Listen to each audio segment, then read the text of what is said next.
The following is a production of DallasCowboys.com and the Dallas Cowboys Football Club. How about them Cowboys? Yeah! Go Cowboys! This is Talkin Cowboys. Streaming live from the Dallas Cowboys World Headquarters at the Star in Frisco. C.D. Lamb, touchdown. Parsons has sacked it. Prescott keeps it, and he bangs it in for the touchdown. And now your hosts, Isaiah Standback, Patrick Walker, Josh Rodriguez, and Kyle Yeomans. It's a Wednesday edition of Talking Cowboys presented by Black Rifle Coffee Company, live from the Star in Frisco, Texas, and the SWBC Mortgage Studios. Welcome in, everybody. We've got Patrick Nosey Walker, Josh Rodriguez sipping on his Black Rifle coffee in his Black Rifle coffee mug. And then we've got Isaiah Standback, fresh off the West Coast. High five. Very nice. Back in the building today. I'm Kyle Yeomans. We've got Chris Beam, of course, in the back. Welcome in, everybody. How was your trip? It was good. It was efficient, man. It was good. We got to watch the game together on Sunday. For shizzle. Finished the first half of Cowboys OT. Yep. Knocked it out, and then had some technical difficulties with DeMarvin Overshone, and then said, bye, Isaiah. See you later. I know. That ate away a little bit at our time, but he's always a good interview, and he had a heck of a game. Yes, he did. A heck of a game. I know you guys have covered it already. I've been checking in on y'all. Y'all did a heck of a job. You watched? Yeah, absolutely. I watched. Come on, man. As we were watching you. Yeah, exactly. So we're sitting here, Dude, I'm watching you. Are you watching Yeah, me? we're watching For real. I mentioned it at one point, but it is weird, like sitting in here with that chair. Well, I mean, I guess Josh was sitting over there, so it wasn't an empty chair, but just not. It was still empty. It's still warm. I'm empty inside. It's so still warm, by the way. It was still empty. But looking over to our Empty second vibes. monitor that is constantly on NFL Network, and the reason why we keep it on NFL Network is because of breaking news, and just in case something happens, we can tell you live on the air.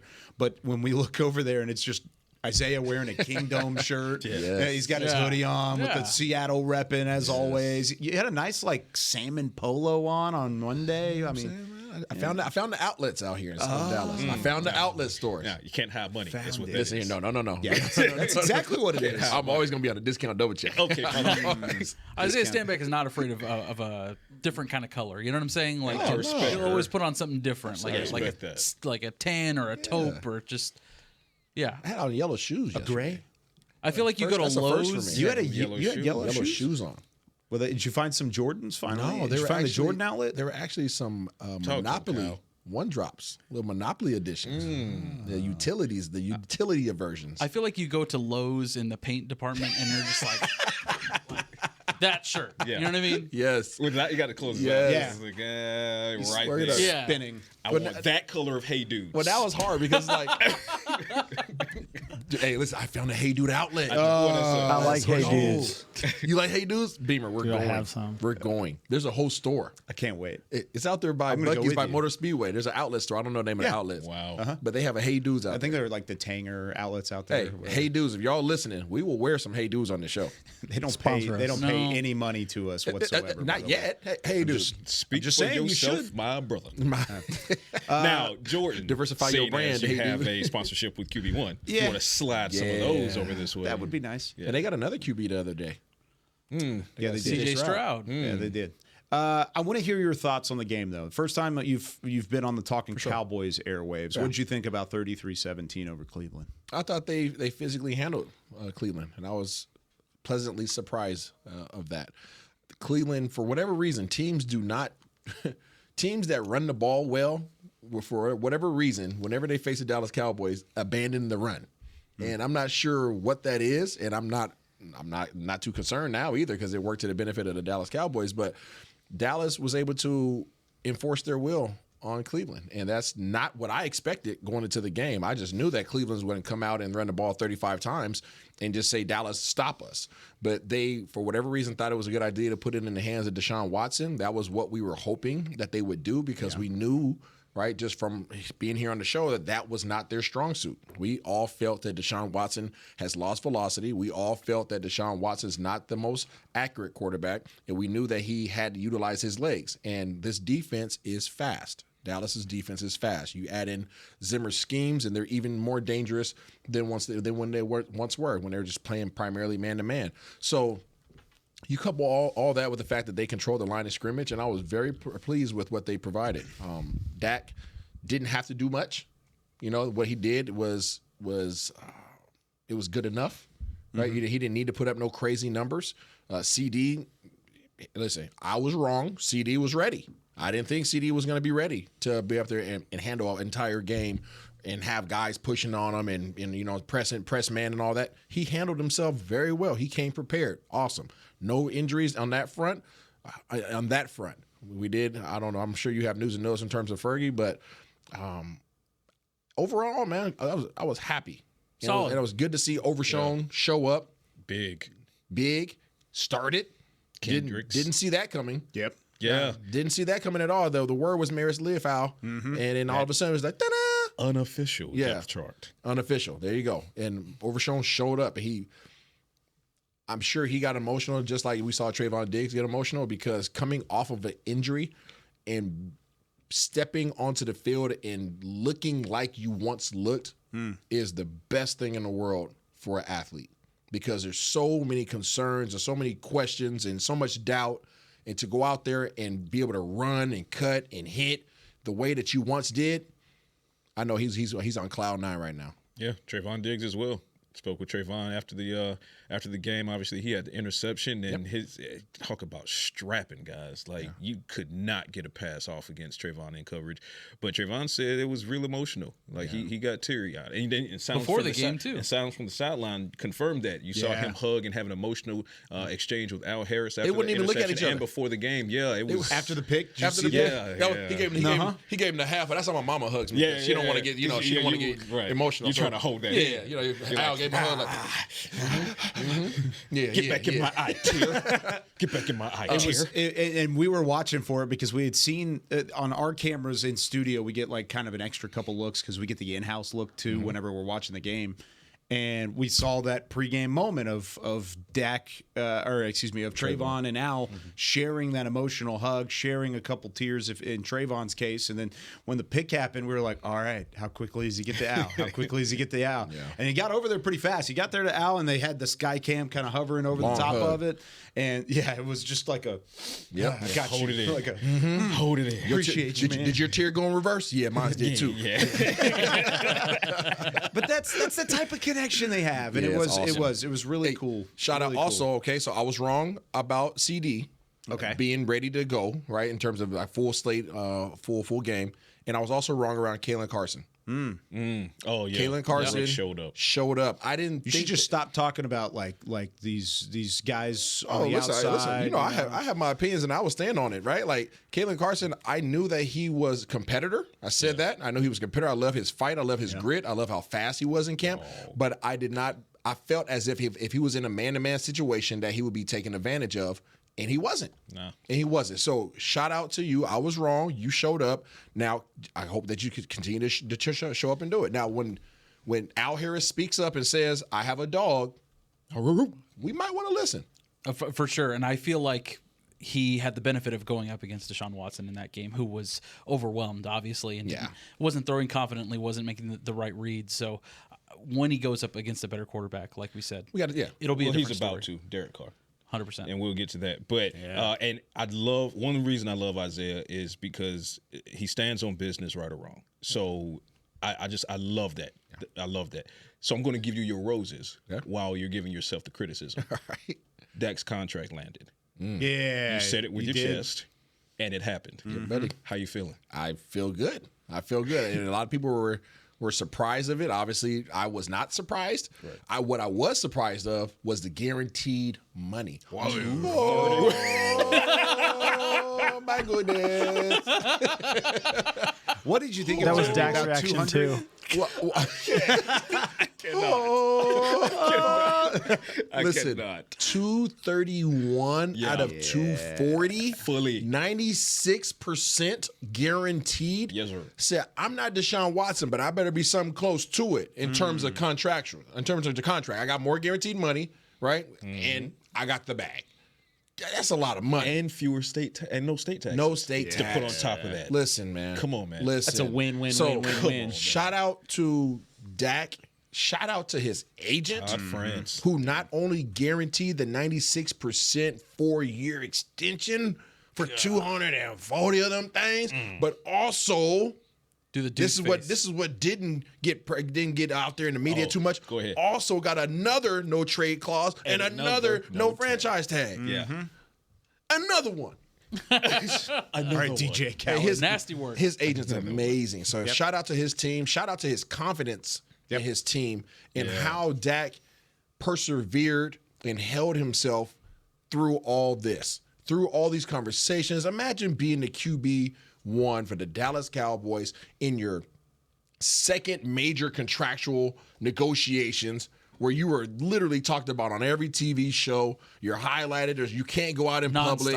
You know what I'm saying? Like, you can't go out in public. You can't go to the grocery store. You can't go anywhere. You can't do anything without everybody grabbing you and asking you and talking to you. Like, that's a hard life, man. Right. You always have to put on this persona like everything is good, right? You're trying to save face not only for yourself and your family, but you're also trying to represent your team. You're trying to represent the organization. You're representing the city of Dallas, and trying to make sure that you don't say anything negative regardless of what you may be feeling on the inside. That takes a lot to stand up and be in that light and have integrity through it all. That's what Josh does every day. In addition to seeing these hot takes on these talk shows, like Shadur Sanders is penciled in, Dak Prescott's penciled out, to see all of that kind of stuff and then come in and stand in front of media and maintain composure.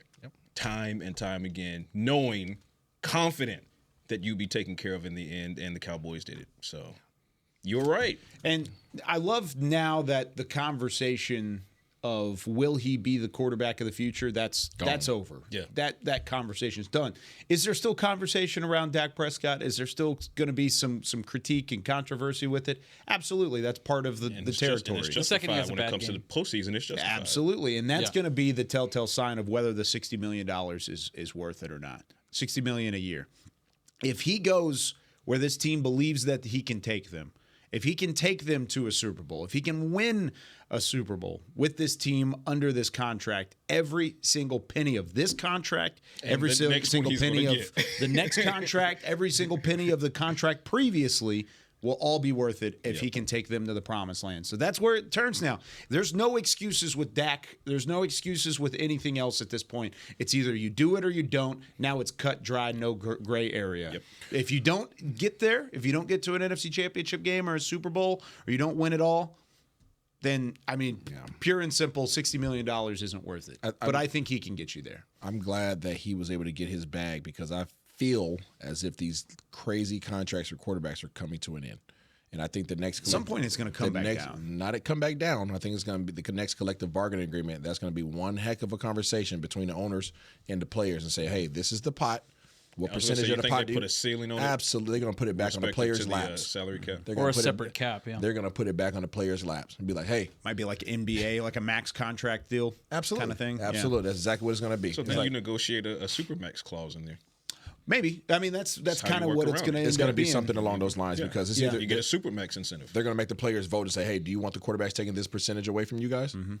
And you know what it's going to end up. Oh, divide and conquer. Absolutely. Yeah. And what it'll end up being, I think, if from a player standpoint, if that's the actual conversation, these owners are putting that on the table moving forward, the conversation would then shift from a player standpoint. The NFLPA, I'm sure, would come back with why don't we just make quarterback contracts separate and have no salary cap on the quarterbacks, or a separate cap, or a larger cap, a larger piece of the pie for your quarterback contracts, which, I mean, you can make it baseball on one end, you can make it football and on the other end from a contract standpoint, right? Then all the little kids going to be playing quarterback. Yeah. That's You're a center. No, I'm a QB. No, I'm a quarterback. That's all of it. All right, let's get to some news and notes outside of Dak and the weekend. Well, thankfully, the news and notes is pretty slim today. And that's because, number one, Cowboys did not practice yesterday. They will practice today. Headline for today's practice is Jake Ferguson, obviously. So just to reiterate, Jake Ferguson is on a return-to-work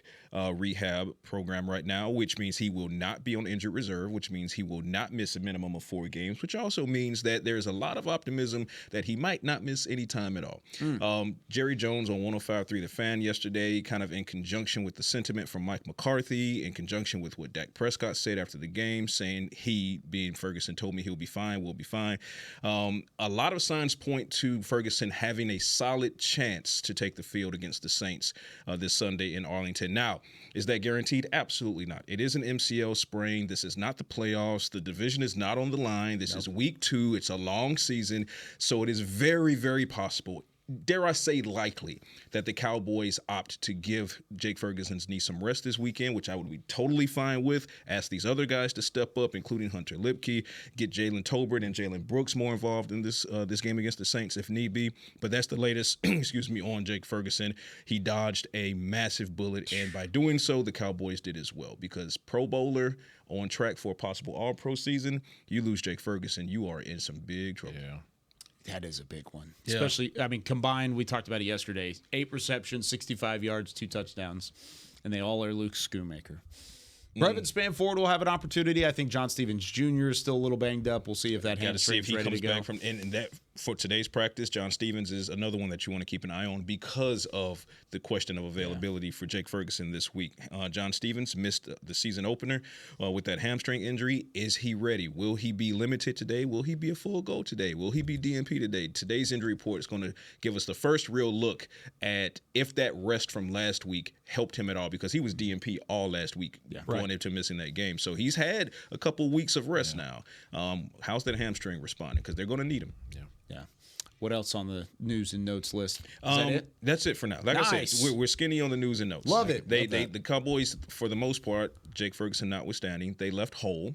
So not only did they get the convincing win in Cleveland, but for the most part, they left whole. And Jake Ferguson, again, it is not a major injury, not IR. Yeah. So you got to be pleased. There you go. Got to be pleased. Let's take our first break then. Love it. When we come back, it is a Wednesday, which means it's time to take a look at the Cowboys' defensive preview versus the New Orleans Saints as we turn the page to week 2 of the NFL season. Is Alvin Kamara still the threat that he once was down in the Bayou? We'll talk about it when we come back right after this with more Talkin Cowboys. Todd thought it would be secure to jog in the cheetah savanna. Todd believed the big cat repellent he bought online was reliable. And now, Todd is trying to be faster than this cheetah that can run 80 miles per hour. But the good news is, Todd has AT&T 5G that is fast, reliable, and secure. And he learned the best thing to do is stop running and toss her the backpack with the beef stew. AT&T 5G. Fast, reliable, secure.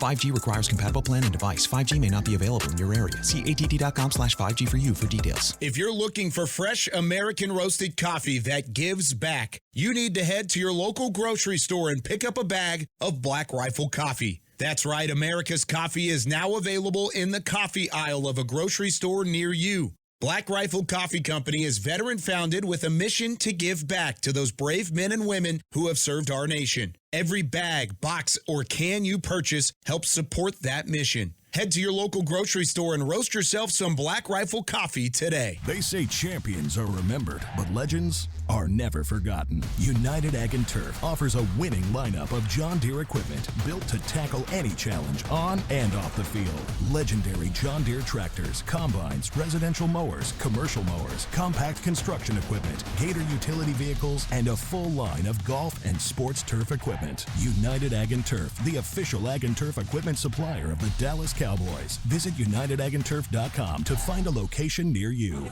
Life doesn't stop when the economy is uncertain. The market might not care you have a wedding to plan or a kid to put through school. And inflation doesn't know you've got a family to feed. But Bank of America does, and is here to help. With digital tools to help you save and local experts nearby, you can keep life moving forward the way you need it to. Bank of America. What would you like the power to do? Learn more at bankofamerica.com. Bank of America N.A., member FDIC, equal credit opportunity lender. Back to Talkin Cowboys.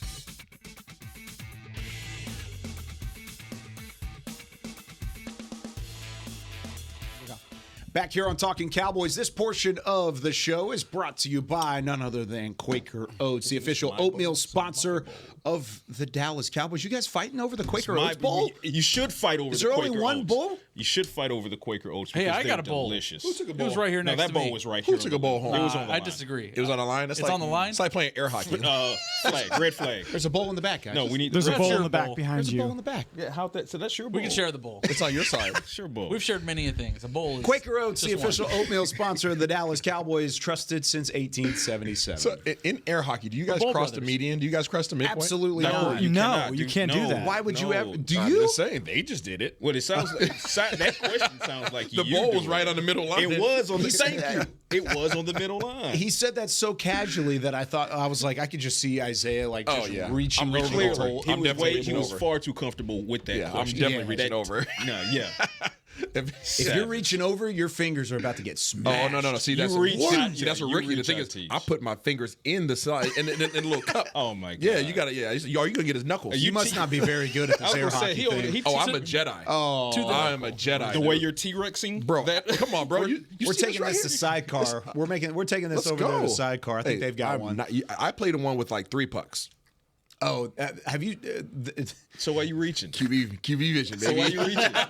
So why you reaching? QB vision. You reach, I teach. Listen, man, it's like the old XFL kickoff. You know, Have you ever played the one with like the 100 pucks where it's a lot. It's a lot going on. I've never even seen. No, it was wild. 100 pucks? We were playing it one time. I can't remember where we were. We were at some bar or something. And have two you things. play all the way through, but if you hit like a certain part of the board or certain part of the table, it like releases from the sides. Yeah. And it's like 100 pucks. That's a lot of pucks to give.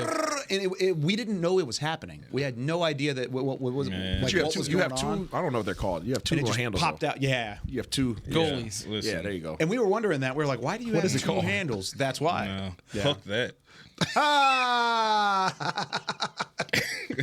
Dude, I guarantee you, Beamer just jumped in the back. I guarantee you, he just jumped. Did not move at all. That's funny. All right, Cowboys versus Saints this weekend. Of course, the Cowboys and Saints, that's a storied rivalry going all the way back to God knows how long. The Big Easy making their way to Arlington, Texas, back at AT&T Stadium. Cowboys defense, of course, they were the storyline in week 1. They looked fantastic against Deshaun Watson and company. Can they do so for an encore in week 2? Josh, I'll start with you. What's the number one thing you want to see from this team to bring an encore into week 2's matchup with New Orleans? Well, it's keeping Derek Carr in check. He now has new offensive coordinator Clint Kubiak, who was once on Mike Zimmer's coaching staff back in Minnesota. So Kubiak tree. The Kubiak tree, and I think is relying on their offensive line movement. They ran motion on 66% of their plays last week. 40% of Carr's dropbacks were play action. So it might be hard, at least for them, to have their plays develop like they did last week. They were going against the Panthers, who were arguably not great. You know, arguably not great. I don't want to lay on them too much, but I don't think they're going to be able to rely so much on the play action, because having those plays develop with this Cowboys defensive line is going to be tough. They're going to be chased after all game. I don't think Carr is going to have his 83% pass completion this game with a 142.5 passer rating. I don't think that's going to happen, but Derek Carr is a weapon, and he was throwing dimes all last week. There were several touchdowns that were dropped from perfect Derek Carr throws. Yeah, agreed. This is kind of an interesting look from the beginning of last year, right? Beginning of last year, there's 4 quarterbacks in the NFL that have games with 3 passing touchdowns and 0 interceptions, either at the level or more than Dak Prescott. Jordan Love has 5 of those games, 3 touchdowns, no interceptions. Jordan Love has 5, Brock Purdy has 5, Dak Prescott has 5, Derek Carr has 3 right there too. Like, he has 3 of those games. All have come since week 15 of last year. So let's just say now, from the final 4 games of last year to the first game of this year, he's had 3 of those games, which means he's figuring something out along the way. They were red hot at the end of last year for sure. And for me, it's keep the pressure on. You got to keep the pressure on. That's one thing that if you go back and you look at the game between the Panthers and the Saints, one of the reasons the Saints were able to hang 47 on the Panthers is the Panthers could not consistently make Derek Carr uncomfortable back there. They couldn't. They just let him sit back there, and he was fouling his Texas between throws. And you can't do that, especially when you have weapons like Shaheed who can do some damage out there. You talk about Alvin Kamara. We'll talk in greater detail about him soon. But for me, it's keep the pressure on and keep your gap discipline when it comes to a shifty guy who can do damage in space like Alvin Kamara out of the backfield. You do that, I would look at the 2018 film. I believe it was 2018. If I'm Mike Zimmer, I look at the 2018 film and I look at Jordan Lewis and say, hey, remember that? Yeah. Remember that? Mm-hmm. And you allow Jordan Lewis to spy on Alvin Kamara. And in doing so, a few years ago, he shut Kamara down in that game. So be it Jordan Lewis or with the speed of DeMarvion Overshown that we've seen, Eric Kendricks' speed, the linebackers are going to be tested again, sideline to sideline. But if you can get pressure, because the Saints front five, it isn't sensational, right? You can get pressure on the guy, but the Panthers front four is not exceptional at doing so. No. Cowboys front is. So if you can do that, make Derek Carr uncomfortable, and maybe spy Alvin Kamara, I think you walk away with a win in this game. Probably a no big spy. Win. No spy? No spy. No spy. Make him prove it. Okay. Play your base defense. Listen, you think he's different? This is speed on speed. It is. This is speed on speed. The Saints literally just lifted the chin of the Panthers and smacked them, okay? And the reason why was personnel. You know what I'm talking about. Lift the chin. Yeah, I know exactly. Smack. I know exactly. Where's my powder? Exactly. Where's my powder? Exactly. The Saints want to stretch you out. Yeah. I think you're on the one shot. Just focus. I'm not. No, you're not. I said I can't see behind me. They want to stretch you sideline to sideline. Okay. And they want to, give me this much ball. like Coach McCarthy did a really good job of keeping the Browns off kilter in terms of not just going downhill every time, right? It was our end around. It was a screen. It was a pass out to the flats. That's exactly what the Saints did last week. Right. They literally threw a ton of screens, and it was almost like they ran screens to run passes. Mm-hmm. So it wasn't even like, it wasn't like a run to play action. It was a screen to play action. Yeah. And when they have you, they overload you in terms of personnel. So they'll play 3-4 guys at one side and throw a screen right out the backfield, whether it's to Kamara, whether it's to Shaheed, whether it's to Taysom Hill. They'll throw it out there and make you come downhill now, right? But it's going to be outside the tackle box. So they really want to get you running sideline to sideline, and they don't do a lot coming straight at you. Once you start going sideline to sideline, that's when they try to sneak it by you and give it to Kamara inside the tackle box. Once they get you going sideline to sideline and really coming downhill aggressively towards the screen, that's when the play action happens, right? So you're really going to have to be disciplined, all right, in your assignments. And I don't think that Dallas to date has a problem with that. We've seen it all through training camp. They were very disciplined. We saw it through the preseason games. They were pretty disciplined. And now we've seen it against the Cleveland Browns in the regular season where they were disciplined. They don't allow guys to get behind them. Right. And with that, I think that the Saints are going to have issues offensively because, A, Dallas Cowboys can match their speed. They have guys, linebackers that can run around. They have defensive linemen that are not just going to sit back and play patty cake on the chest of offensive linemen. They're going to come after Derek Carr, right? And they're going to have to come after Carr because the last 3 games, D. Carr has had, we go back to last season, 76 completions. 76% completion rate, right? 15 touchdowns and 129 passer rating. First of all quarterbacks who have over 50 passes. Oof. You got to rattle him. You got to put some pressure. He was sitting back there baking a cake last week, and he was able to push it down the field because of that. So you take away his ability to be comfortable because you have defensive linemen like D. Law, like Micah Parsons that can go ahead and get after the quarterback. So he's not going to have all day. Osa is a beast. Okay, so he's not going to be comfortable, which means he's not going to have the time to sit back and throw the ball down the field. You're going to have linebackers that can go up and make plays in the backfield in terms of stopping the screen. So you're not using your defensive backs and safeties and everybody else that are going to be bum rushing up there and then leaving something behind them, right, for terms of big plays. So the areas that the Carolina Panthers were weak, the Dallas Cowboys are strong, and I'm really looking forward to that matchup of Zimmer versus this offense. I want you to tell me a little bit about these weapons when we come back. I know we know about Alvin Kamara. And I think my question is he what he once was? Maybe not 100%, but he is close. Haven't seen it. I mean, he had 100 yards from scrimmage last week. He had a touchdown. He's still decent. But you also know about Chris Olave. Mm-hmm. Maybe a little bit unknown guy with Rashid.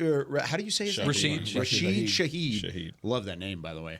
Rashid Shaheed and what he does. I mean, that's kind of a relative unknown. He's been fantastic recently. Speed. Tell me about these guys when we come back on the other side of the break. More Talking Cowboys right after this. Todd thought it would be secure to jog in the cheetah savanna. Todd believed the big cat repellent he bought online was reliable. And now, Todd is trying to be faster than this cheetah that can run 80 miles per hour. But the good news is, Todd has AT&T 5G that is fast, reliable, and secure.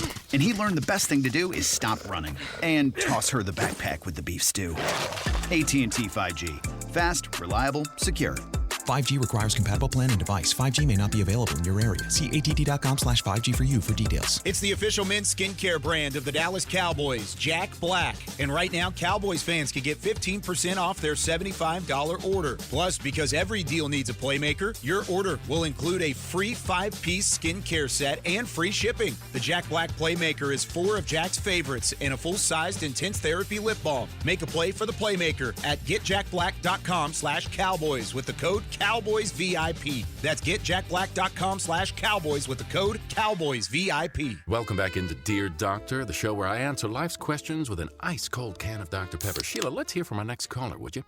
Dear Doctor, my friend supported me during a tough time. But what's the right gift that says, thanks for being a shoulder to cry on? Okay, this one's easy. I say give her a delicious Dr. Pepper.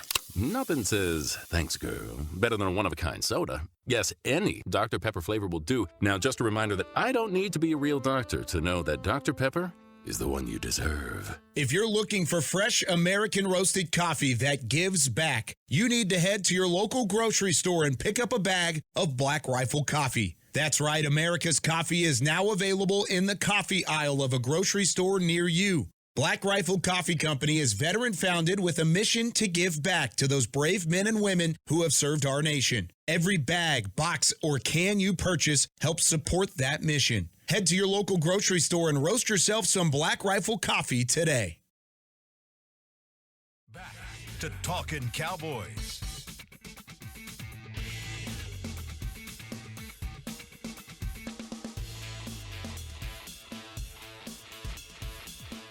Back here on Talking Cowboys, this segment is brought to you by Invisalign, the official smile of the Dallas Cowboys. Welcome in, everybody. Hope we're bringing some smiles to your faces today.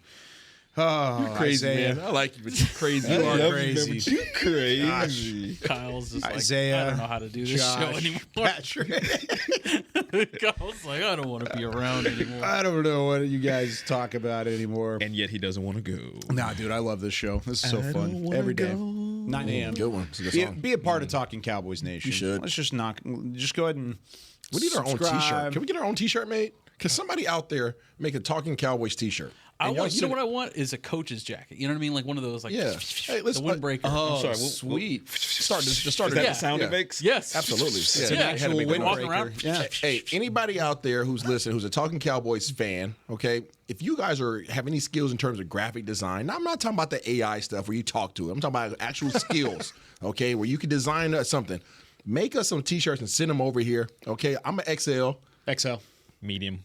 3, baby. So 3XL, 2 XLs. Beam. Chris Beam. Yeah, XL. medium, and we got XL. So 2 double 3 XLs. XLs. 2 XLs, 3 XL. 3 XLs, 1 triple X, and 1 medium. There you go. Y'all send it over there. We will rock it on the show. Bro, for real. Matter of fact, we'll have a competition of who has the best design. So y'all send us some T-shirts. We'll have a competition, but we will rock it on the air. Just put like my name on it and then send it to the Star and like look up the Star's address if you want to send it. When it'll end up. Let's have that competition. It's just like one Dallas Cowboys way. Yeah, it's one Cowboys way. It's really easy. And on the back, make sure there's a bowl of Quaker Oats. You know what I mean? Yeah, please. Yeah. Just the back design. Dude, I swear, if we get a box of T-shirts and there's a bowl of Quaker Oats on the back, I'm gonna laugh. I would definitely wear it. Like we've never shared a bowl. Rock it. All right. Saints have won 5 of their last 6 games since Week 14 of 2023. Only team with a better record from that point on is the Buffalo Bills. 6-0 are the Bills at that point. The Saints in that time span are leading the league with a 32 points per game mark. They have been tearing it up in that 5-1 stretch, and really a big reason for that. Not only is Derek Carr, it's been the weapons that he's thrown the football to. Rashid Shaheed led the Saints with 73 yards last week and a receiving touchdown in week 1. He also, part of that was a 59-yarder against Carolina in week 1, 4th receiving touchdown of over 50 yards for Shaheed. Tell me a little bit about what he does. You said speed. Yeah. Is that it? Is it just his calling card, or what else does he do? I mean, that's really it. Is that accompanied by the fact that everybody else around him is a Swiss Army knife as well. Yeah. So Alvin Kamara can line up as a receiver. He can line up as a receiver. He can line up in the backfield. You said it right. Kamara? Okay. I thought it was Kamara. All right, Kamara. So he can line up in the backfield. He'll come downhill. He'll run out screens. He'll line up as a receiver. He'll line up as a slot. So he's a Swiss Army knife. Taysom Hill, we know he can throw the ball. He's a fullback. He's a running back. He's a tight end. So he's a Swiss Army knife. And then Rashid Shaheed, this dude's all over the place as well. So it's a matter of being able to identify within their personnel not only, okay, what position do they play, but what position are they playing on this particular play? And then how can they be a threat to me? All of them can run screens. All of them, Daniel could throw the ball. All of them can line up anywhere across the field. So it makes it difficult in that regard because you can't put those individuals in a box. You can't put their personnel in a box because you always have to be aware that, shoot, Alvin Kamara, he could throw the ball, okay? Alvin Kamara, he could be a slot receiver. He could be a receiver. He could be a running back. Taysom Hill, he could do absolutely everything. I can't just treat him as a tight end. I can't just treat him as a running back. I always have to be aware of the fact that he could throw the ball behind my head as well. And he can block. And he could block, right? So all those guys present a problem because everything's on the table. One of the things about defense is I watch enough film, I understand what your personnel grouping is, I understand what your formation is, and then based upon those things, now I can start eliminating potential threats. You can't do that against these guys because everybody does everything. 100%. And you also can't discount Chris Olave either, number 12. Yes, he's a great receiver in his own right. He could be a superstar. He will be. He really could be. He's legit. He had an 1,100-yard season last year with 5 touchdowns. I mean, Shaheed also had 5 touchdowns last year. He had a quiet game, though, last week with only 2 catches for 11 yards. But he's definitely a weapon. Facts. They almost didn't need to throw to him with how well they were running the ball and just getting the ball down the field. They didn't need to give Olave a second look last week. Olave is their best receiver.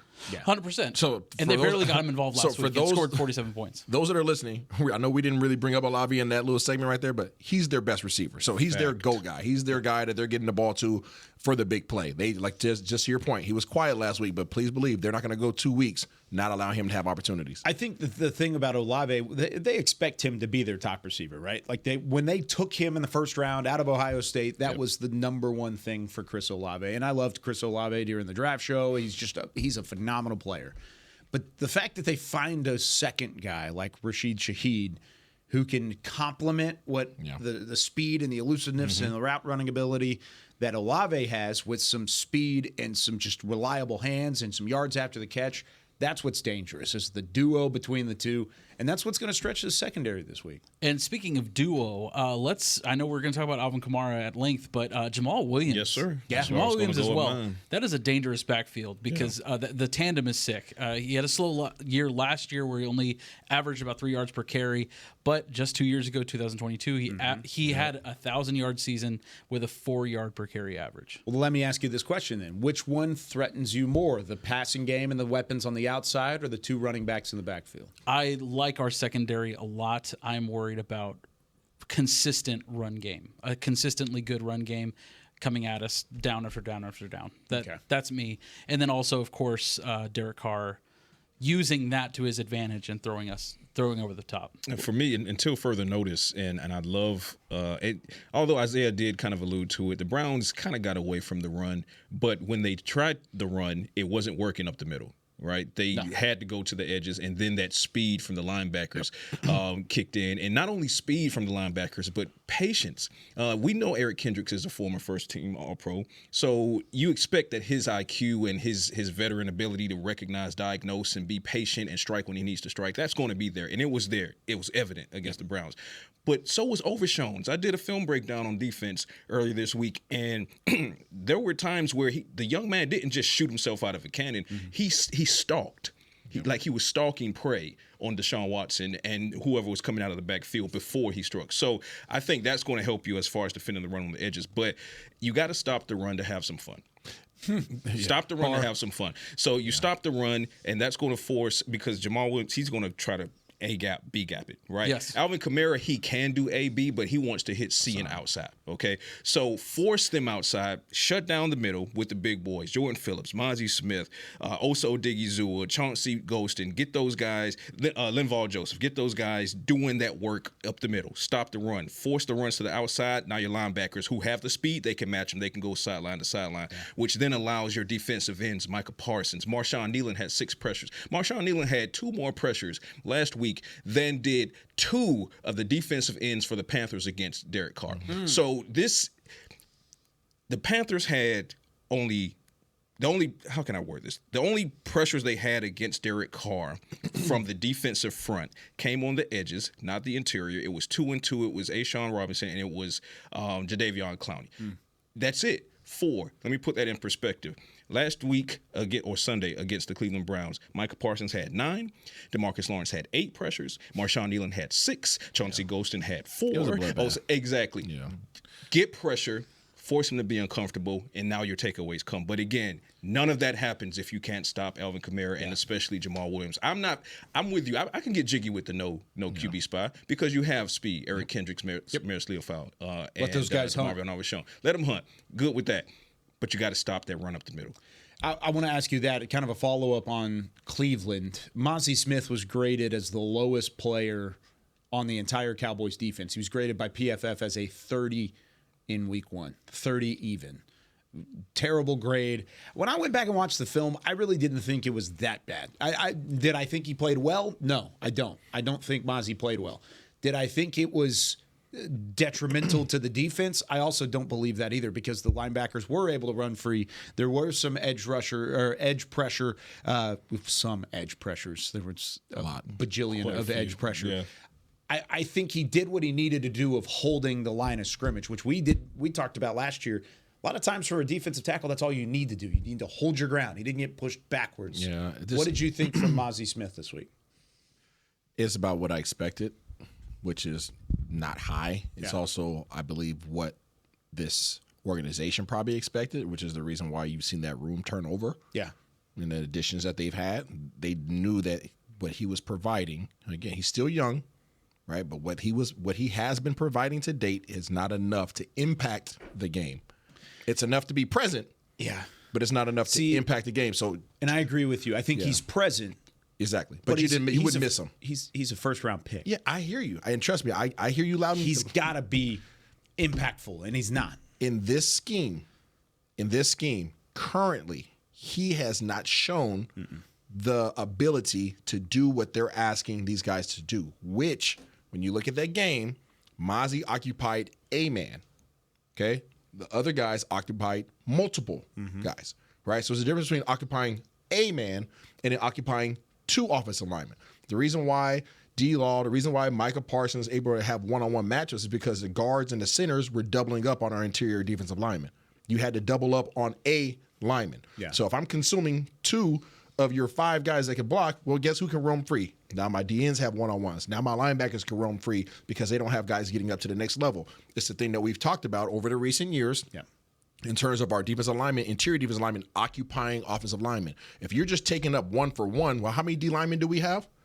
4. How many offensive linemen do they have? 5. You're not doing anything in terms of affecting or allowing guys that we need to be our stars, which are the linebackers of this defense, to be able to do their job. Gosh. What I'll say is, and we talked about PFF grades yesterday, because where they graded Tyler Guyton, for example, is not what the film shows. Okay, so we say all that to say you got to use all of these tools in conjunction with each other, and they're not always going to agree. The film will not always agree with the numbers, and vice versa. But it's interesting when you talk about Mazi Smith. Did he have an above average game? No. Did he have a bad game? In my opinion, no. He just was there doing what he was tasked with doing, right? Yeah, he was there for roll call. Yeah. Right, he was there for roll call. He ate up a couple of double teams, and I saw him walk a guy every once in a while and just kind of stay in his space, which is what you want your nose tackle to do. But here's a number that's supported by some of the reps I saw on film from Mazi Smith, and I got to throw it out there because it's for context. When Mazi Smith, this is per Next Gen Stats. When Mazi Smith was on the field, the Browns' offense averaged 3.8 yards per run. Okay, when he was off the field, that clicked up to 5.2. So when Mazi Smith was on the field, it was a minus 1.5 yard per average difference. That's significant. That is significant. Yeah. So I say that to say, keep that in mind when if you're looking at Mazi Smith through the eyes of I want flashy numbers, then number one, you're not assessing the nose tackle position correctly. That's first and foremost. Second of all, again, did he have as good a game as I would say Jordan Phillips? No. Right? Can he improve? Absolutely he can. Do I believe he will? Yes, I believe he will. It's a long season, second-year guy, and now he's learning under a Jordan Phillips and a Linval Joseph and stuff like that. But for him to be graded where he was graded by PFF, that's what I disagree with. Yeah. Not saying he had a quote-unquote good game, but he had a stable game. If I were grading it in like PFF scale where they really they keep it 0 to 100, but it's mostly between like 30 and 80, right? Yeah. I would probably give him like a 50. Yeah. And it was a 30. stable game for him. That's the thing. I'm not looking for stable. I'm looking for impactful. Yeah. He's a first-round pick. He's got to play well. He's got to play. But that's future projection, and I understand. Sure. And I agree with that. But if the question is, we're in year 2 now. Yeah, if the question is my assessment of Sunday's game, it was a stable game that I expect and hope that he builds upon, and that minus 1.5 in run defense matters. So that matters, but again, you have to look at that with a grain of salt as well because he's in there on early downs, and they were in a lot of passing situations. Yeah. So you can't. Everything. That's why I don't always look at analytics just by themselves. 5 snaps on the run. There you go. Everything works He together. only had 5 total snaps on run defense. Okay, there you go. So it's too small of a sample size, I think. At this correct, and I'm not. I mean, he still has a long way to go in terms of making an impact. He has a time because he has 16 more games. So I'm looking forward to seeing his development, hopefully, and his growth. Again, when I used to watch film myself, there was plenty of times where I watched it. I was like, you didn't do anything that anybody else couldn't have done. You did your job. But there's a bunch of other guys that are capable of doing their job as well. Did you stand out? When I'm watching my daughter play soccer and the game's going on and I'm seeing her just being present, I'm like, hey, I literally say, hey, Nadi, impact. That's all I tell her, impact. And she looks at me and okay, are you making an impact? Am I doing anything that is affecting the outcome of these plays? Now, this made me wonder what his pass coverage, not pass coverage, but what his pass defense looked like as far as the 16 reps. So the 16 reps that he had, because, again, if you're assessing a nose tackle, you want him to be able to eat up those double teams and things like that. Osa had 18 double teams out of 45 snaps. Cool, you better be scared of Osa. Chauncey Golston had 10, and the only other person outside of Osa and Chauncey who was double teamed more was Micah Parsons outside on the edge. So Mazi Smith, out of 16 pass coverage reps, was double teamed 44% of the time. So to that degree, he is at least doing that. So this is what I mean when I say stable. Do I want to see more? Absolutely, I want to see more from the former first-round pick. And I think we'll get more. But in the assessment of Sunday's game, again, was it good? No. Was it bad? No. It was... Yeah, you can't be disappointed. And that's what I mean. You can't be disappointed because to be disappointed means that you're let down from an expectation that you had. He did what I expected. I was a little disappointed. I was not. I know... I expect growth from Mazi this year as time goes on. I thought it would look a little bit further along at this point in the season than it did. What did you see in camp that would lead you to believe that? That's the thing, is like little things along the way. You should have seen his camp. Get off was quicker. You should have seen his camp last year. I'll give you that. No. He's back to his camp last year. Listen, just answering the question. He is better than last year. Yeah. Let's make that statement. He's better than last year. I don't know if I saw that in week 1. Okay. I don't know if I saw him better than last year in week 1. Now, granted, week 1. I keep saying it. It's the first week of the season. There's a long way to go, but right now, if the season were to end today and we only play one game in the regular season, I would be disappointed in Mazi Smith. I would feel I would feel like he's. Well, it's a he's good. missed It's a good thing that there are a lot more games. There's a lot more to talk about after this. That is going to do it today for Talking Cowboys. Hope you had some fun with us here over the last 45 minutes. For Chris Beam, Isaiah Stanback, Josh Rodriguez, Patrick Nosey Walker, I'm Kyle Yeoman saying so long. We'll see you tomorrow with more Talking Cowboys. This has been a production of DallasCowboys.com and the Dallas Cowboys Football Club. How about this, Cowboys? Yeah!